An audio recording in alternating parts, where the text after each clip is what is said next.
Makanya Sayyidina Umar ketika beliau dibunuh orang, itu pertanyaan pertama, dia pernah sujud enggak? Enggak pernah. Andai kan dia pernah sujud, maka saya tidak berani masukkan dia masuk neraka. Takutnya dia protes sama Allah, ya Allah saya pernah sujud, kenapa harus di neraka? Atau Umar ditanya Allah gini, Umar, kowe ridho wong sing tau nyembah aku kemudian dia di neraka? Kayak apa? Jadi makanya Umar ketika wafat ketika alhamdulillah alladzi lam yaj'al maniyati biyadi rajulin lam yasjud laka sajdah. Ya, jadi saya mohon sekali jadi majelis ini sebuah majelis mubarak.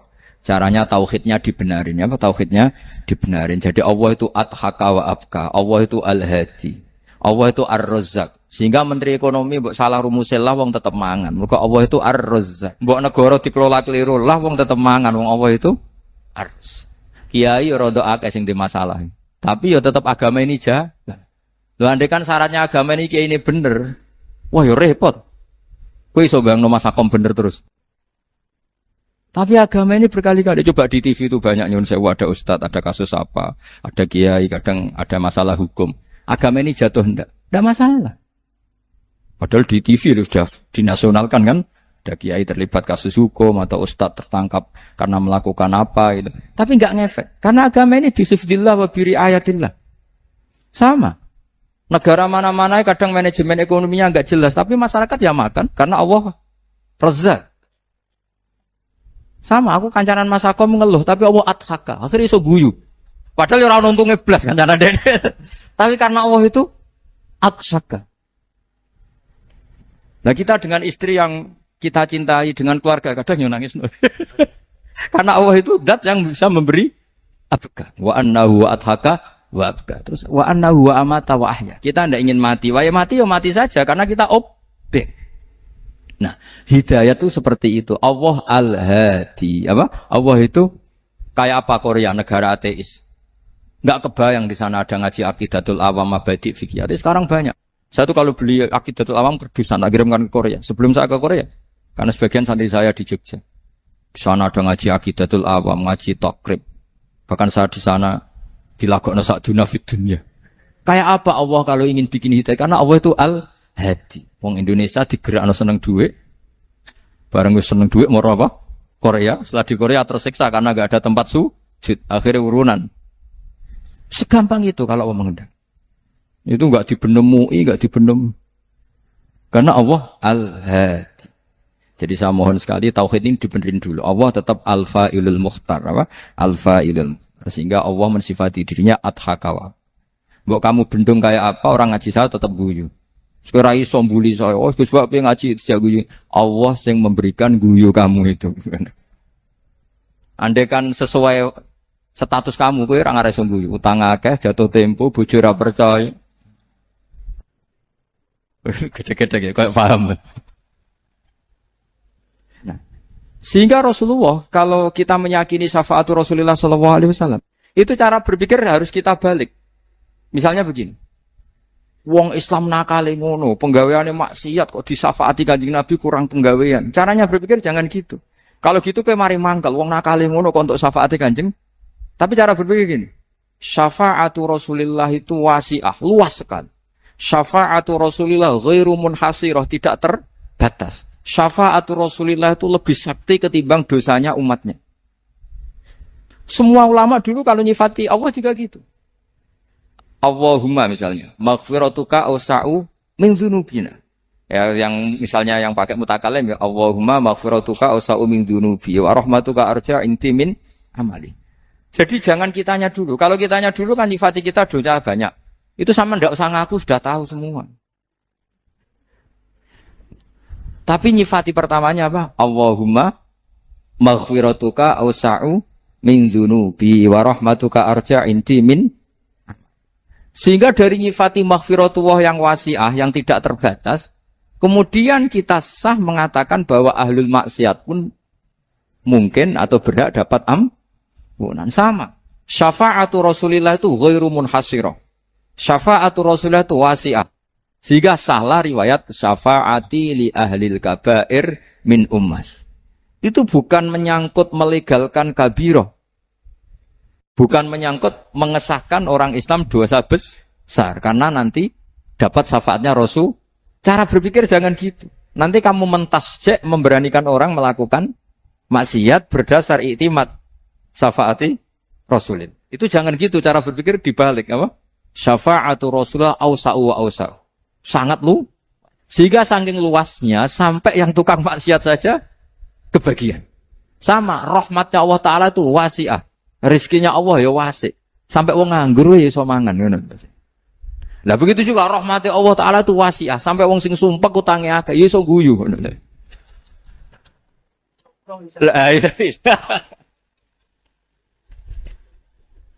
Tapi kalau dibalik, misalnya saya diprotes kiai, saya pernah juga diprotes. Gus umat kok mbok latih guyu, padahal mereka maksiate akeh, hutangnya akeh gini-gini.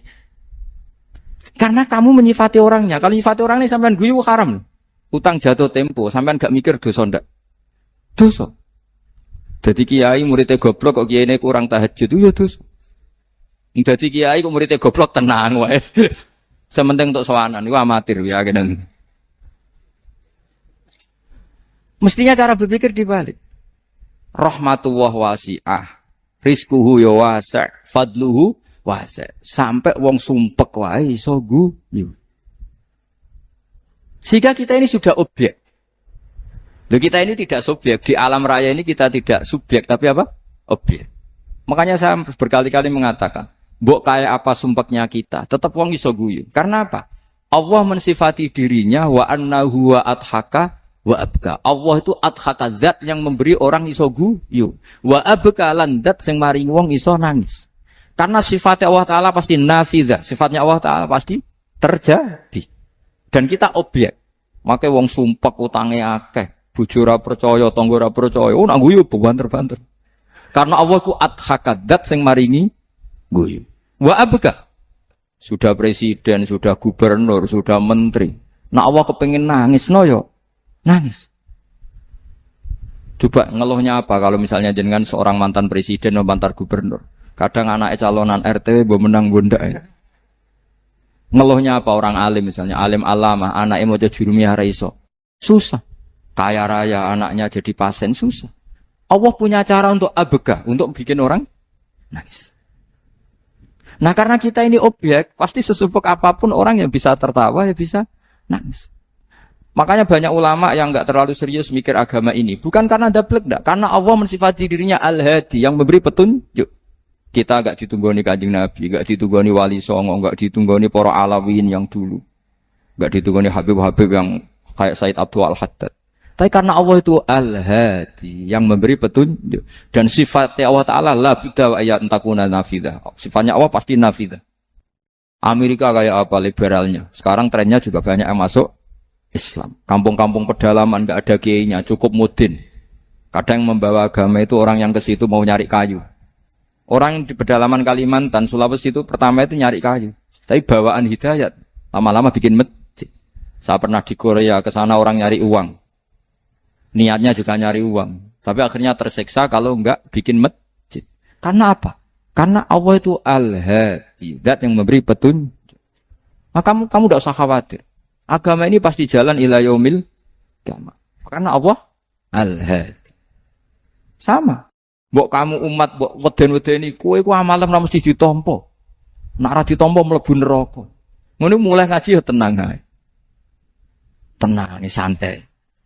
Bahkan kadang bilang gini, Pak Yai tadi gak bener. Masa ngecap orang lebu neraka? Kita yang masyarakatnya gak tahu pintunya. Kayaknya tahu pintunya.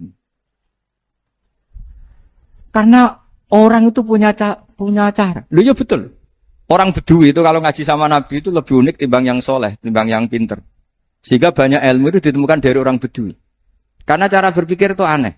Kalau orang soleh, orang waras kan berpikirnya ada aneh, standar. Jadi orang Bedui itu aneh. Pernah suatu saat Rasulullah itu khutbah cerita kiamat. Wah, dahsyatnya kiamat kayak apa? Semua orang diam nangis semua. Orang Bedui enggak, lebih cerdas. Ini Nabi itu aneh. Cerita kiamat kok ada tanggalnya ini gimana? Orang nangis semua karena dahsyatnya kiamat kayak gitu. Bumi dihancurkan, wus. Pantas sudah nangis dewi-dewi. Ya ono sing nangis pabrik banyune macam-macam ya. Ini kalau kiamat gimana? Ini perjalanan air kemasan saya kan orang mikir. Mikir dewe-dewe gitu. Tapi ini enggak. Orang Bedui cara berpikir tuh enggak. Malah, ya Rasulullah, mata sa'ah. Engkau itu cerita kiamat tapi enggak jelas tanggalnya. Kalau cerita kiamat ya harus jelas dong kapannya. Jadi unik. Jadi cara berpikir, sahabat kaget semua loh. Kaget. Karena enggak kepikiran. Nabi A'radu anhu, A'radu itu mengabaikan. Banyak sahabat yang menganalisis. Lam yasma kan. Nabi memang enggak dengar sehingga mengabaikan. Ada yang analisis lagi sami'a wa kariha. Sebenarnya Nabi dengar itu enggak berkenan karena tengah-tengahnya khutbah kok tanya. Tapi si Arabi ini cerdas. Masuk akal kan? Misalnya mau pilihan presiden, orang mesti tanya kapan kan gitu. Ya kan? Mau ganti presiden atau ganti bupati, takarannya orang kan kapan? Kayak Mas Akom jadi wali ndak? Pertanyaannya kan kapan? Kalau jatuhnya kan sudah ya. Sehingga tanya, mata sa'ah ya Rasulullah. Lama-lama Nabi diangen-angen, bener juga orang ini. Saya cerita kiamat kok gak jelas kapannya. Ini Nabi menjawab. Tapi karena Nabi orang-orang yang sangat pinter, tanya balik. Ma'atattalah. Lalu kalau kamu berani tanya kiamat kapan, saya tanya balik. Ya persiapan kamu apa? Jawabnya santai saja. Fawwah ma'atattalah kabira sholatin wala siyamin walakinni uhibbuka ya Rasulullah.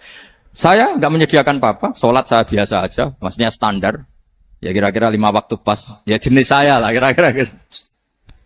Wala kabira siyamin. Dan saya puasa ya standar saja pas. Walakinni uhibbuka ya Rasulullah. Tetapi saya mencintai engkau ya Rasulullah.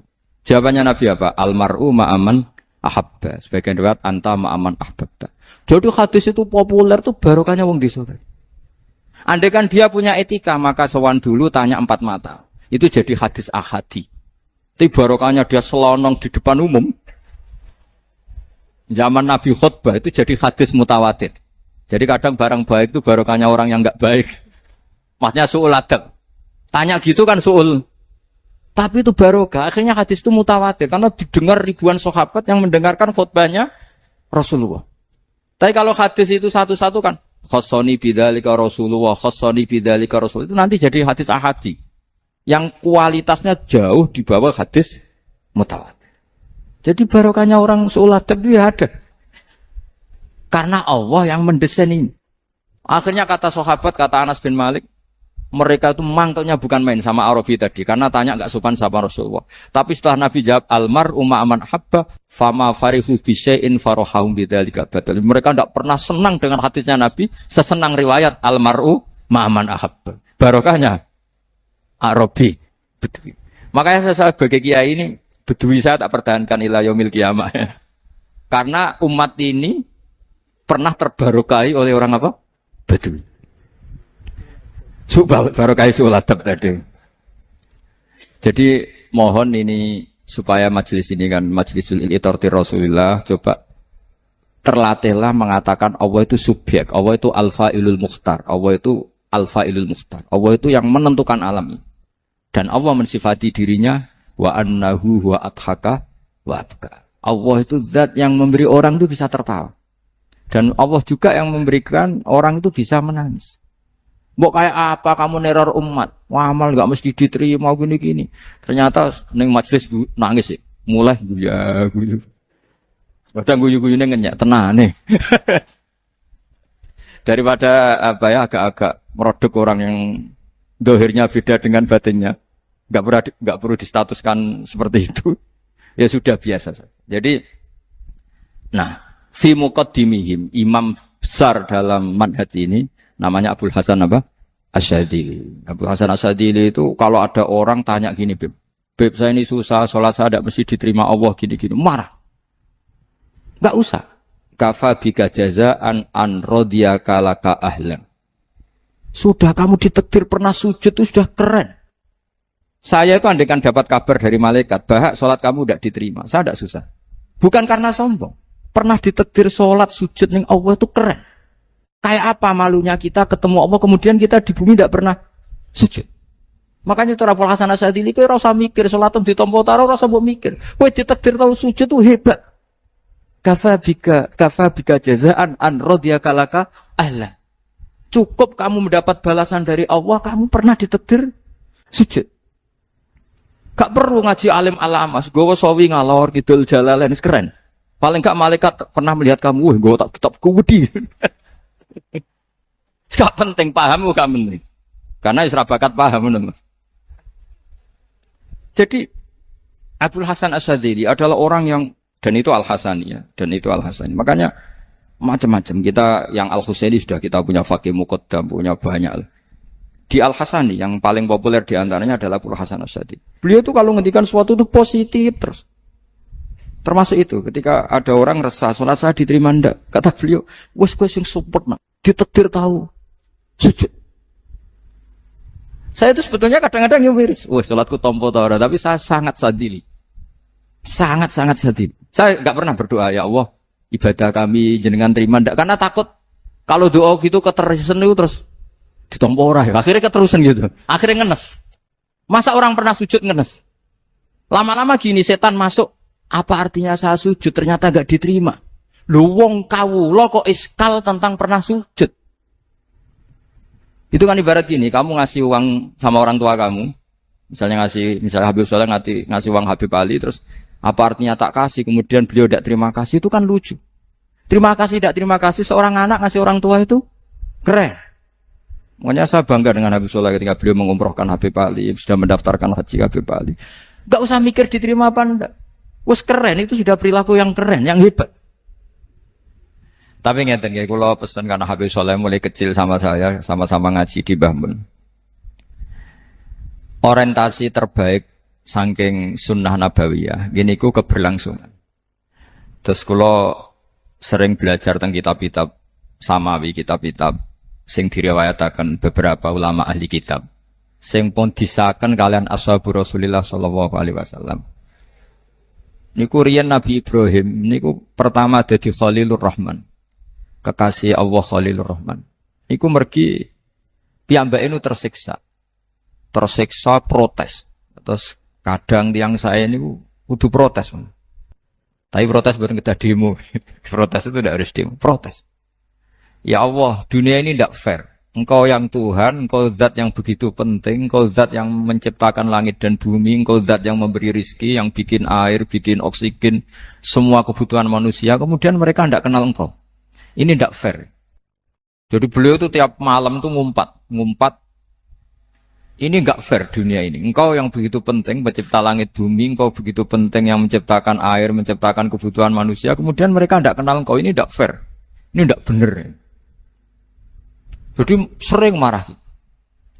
Karena sampean enggak bisa bayangkan kan, apapun hebatnya presiden atau menteri atau rektor atau kiai terus nang desa enggak dikenali statusnya diundang lek apa ning dilek itu gak keren blas. Karena ya sama kan, misalnya Habib Soleh Alatos, muridnya Said Umar punya Mbah Mun terus nang desa diundang pening dilek itu kan gak keren blas. Awal dari keren tetap dikenal. Nah kemudian orang itu tidak kenal Allah. Makanya terus beliau sujud berkali-kali, ya Allah, sama siapa munajatnya beliau. Innahu la yahzununi alla ara ahadan fil ardi ya'buduka ghairi. Jadi cara Kiai Sarang namane innahu sak temene kelakuan la yahzunu, yektene nyusano ni ing ingsun, nyusano banget karena pakai lam taukid. Innahu sak temene kelakuan la yahzunu, yektene nyusano banget ni ing ingsun. Apa sing nyusano an? Apa sedene kelakuan la ora ningali ingsun fil ardi ing dalem bumi. Ahadan ing wong suci ya'budu kang nyembah sapa ahad ka ing panjenengan ghairi saliyane ingsun. Ya Allah, sungguh saya sangat susah. Karena engkau zat yang begitu penting, kemudian yang tahu kalau engkau Tuhan itu hanya saya. Sampai ngenes gak? Misalnya ada orang melihat saya itu Umar Hafid, kemudian tidak tahu kalau beliau orang alim. Sampai sebagai muridnya ngenes gak? Ngenes kan? Ada orang memperlakukan Mbah Mun, tidak tahu kalau beliau seorang alim alama. Kita sebagai santrinya ngenes gak? Ngenes. Lah ini Allah yang Tuhan, kemudian orang tidak ada yang memperlakukan dia sebagai Tuhan. Bahkan nyebut saja tidak mau. Itu ketersiksaannya Nabi Ibrahim. Kalau kita kan tersiksa mergo di duwe, ora payu rabi, terus sing wis payu rabi ra iso wayo, ya gitu. Macam-macam kesusahan. Itu jadi apa jadi wali itu sudah berat karena orientasinya agak tentang Allah tapi tentang diri sendiri. Ana sing susah proposal ragu ya Mas Angkop. Macam-macam. Artinya Nabi Ibrahim itu orang yang benar-benar Khalil Rahman. Beliau tersiksa ini karena dunia dianggap gak fair. Masa Allah zat yang begitu penting, kemudian mereka nggak tahu. Maka awal dari nubuah itu apa? Menaukan, al-i'lan. Mempermaklumatkan Allah di alam raya ini.